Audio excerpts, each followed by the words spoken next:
Next topic जो है वो है single phase induction motor. Single phase induction motor का प्रिंसिपल की हम बात करते हैं तो सिंगल फेज इंडक्शन मोटर के प्रिंसिपल को डबल रिवॉल्विंग फील्ड थ्योरी भी कहा जाता है।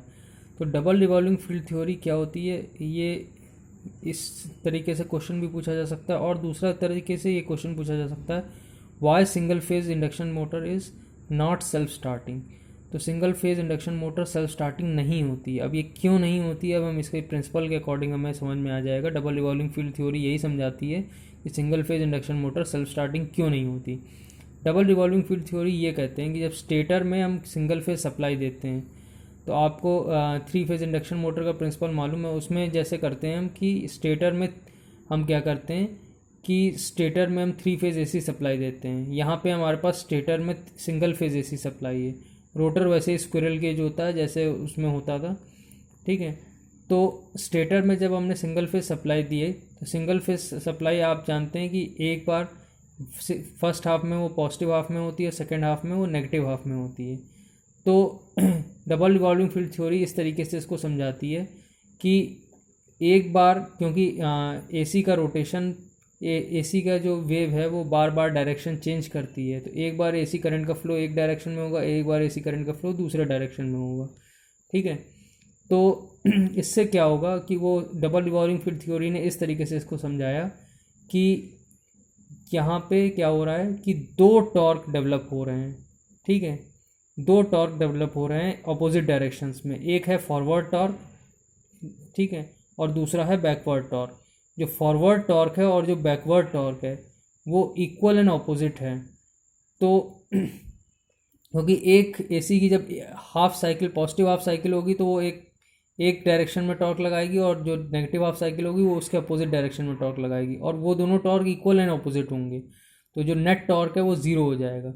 जब नेट टॉर्क ज़ीरो हो जाएगा तो वो जो मोटर है वो रोटेट ही नहीं करेगी और इस तरीके से single phase induction motor self starting नहीं होती है, ठीक है। तो इसकी एक इक्वेशन भी लिखी गई है। इक्वेशन क्या है कि बी, आप जानते हैं फ्लक्स डेंसिटी होती है। बी का जो है आपको एक्सप्रेशन समझ में आ रहा होगा, ये साइनोसाइडल फ्लक्स जनरेट हो रही है तो फ्लक्स डेंसिटी भी साइनोसाइडल होगी। तो B equal to B max sine omega t, यहाँ तक तो समझ में आ रहा होगा।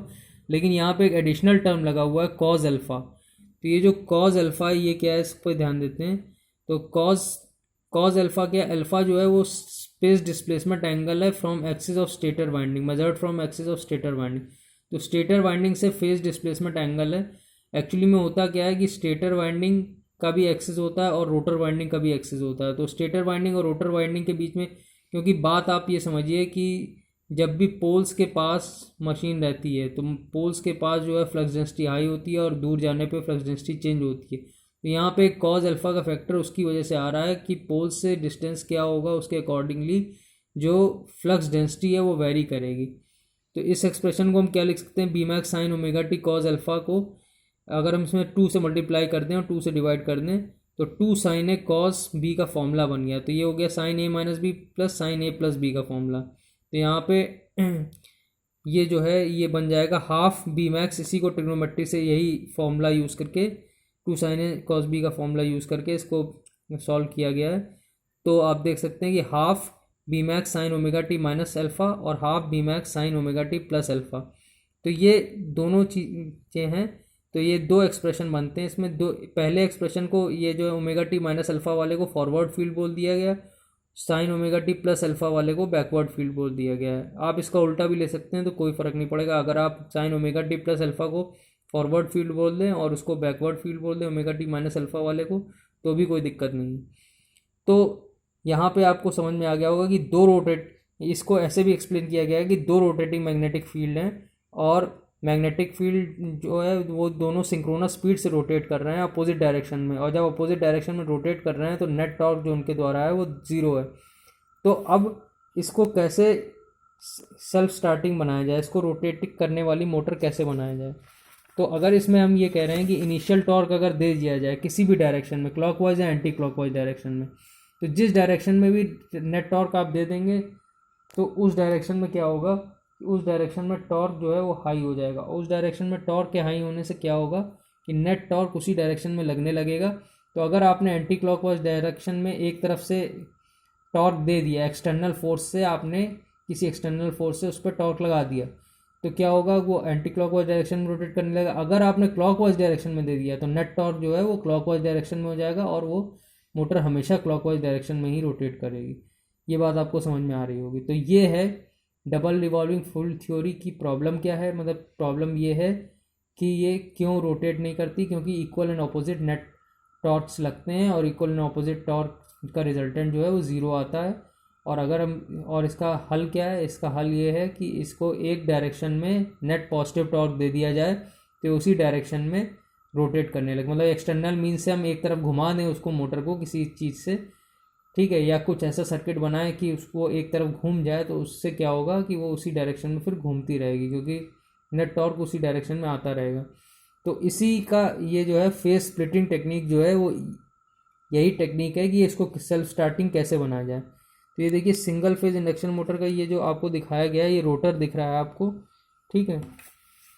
तो ये जो रोटर है, ये हिस्सा रोटर का दिखाया गया है, ये स्टेटर वाइंडिंग का दिखाया गया। तो स्टेटर वाइंडिंग में अगर हम दो वाइंडिंग लगाते हैं, मेन वाइंडिंग और फील्ड वाइंडिंग, ऑक्सिलरी वाइंडिंग, तो या तो हम इसको फेज को दो फेजेस में यहाँ, या तो एक फेज को दो फेज में तोड़ दें, या सर्किट बना के, कोई सर्किट बना के, या हम दो फेज की मोटर ही ले लें, मतलब एक सप्लाई फेज की यहाँ हो रही, एक फेज की सप्लाई यहाँ हो रही, तो दोनों फेज को हमने स्पेस में 90 डिग्री के एंगल पे ऐसे करके ऐसे रखा हुआ है। ये देखिए स्पेस में इसका एंगल क्या है, 90 डिग्री। और फेज डिस्प्लेसमेंट भी, मतलब जो करंट होगा इसमें, जो फ्लो हो रहा होगा, वही फ्लक्स प्रोड्यूस करता है। तो करंट के बीच में अगर ये इसका आई एंगल 0 है तो इसका आई एंगल 90 डिग्री लेंगे, ठीक है। दोनों के बीच में फेज और स्पेस डिस्प्लेसमेंट दोनों 90 डिग्री लेंगे। तो दोनों 90 डिग्री लेने से क्या होगा कि परफेक्ट रोटेटिंग मैग्नेटिक फील्ड बनेगी, ठीक है। दो फेजेस भी अगर 90 डिग्री पे ले लिए जाएं तो रोटेटिंग मैग्नेटिक फील्ड बन जाएगी। अगर रोटेटिंग मैग्नेटिक फील्ड बनेगी तो वो किसी एक डायरेक्शन में बन रही होगी। रोटेटिंग मैग्नेटिक फील्ड का मतलब क्या है कि घूमती हुई मैग्नेटिक फील्ड वो किसी पर्टिकुलर डायरेक्शन में बन रही होगी, तो वो रोटर को, कंडक्टर्स को पर्टिकुलर डायरेक्शन में कट करेगी।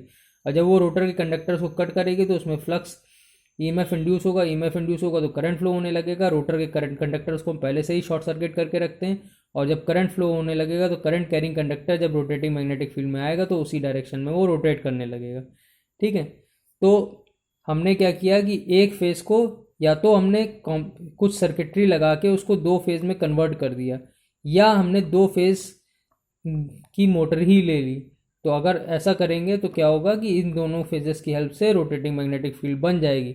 लेकिन अगर हमने सिर्फ सिंगल फेज सप्लाई ली और ये दो फेज में कन्वर्ट नहीं किया तो ये मोटर सेल्फ स्टार्टिंग कभी नहीं बन पाएगी, ठीक है। तो ये तरीका है इसको, इंडक्शन मोटर को सेल्फ स्टार्टिंग बनाने का। ये है स्प्लिट फेजिंग, ठीक है, फेज स्प्लिटिंग टेक्निक इसको बोलते हैं, ठीक है।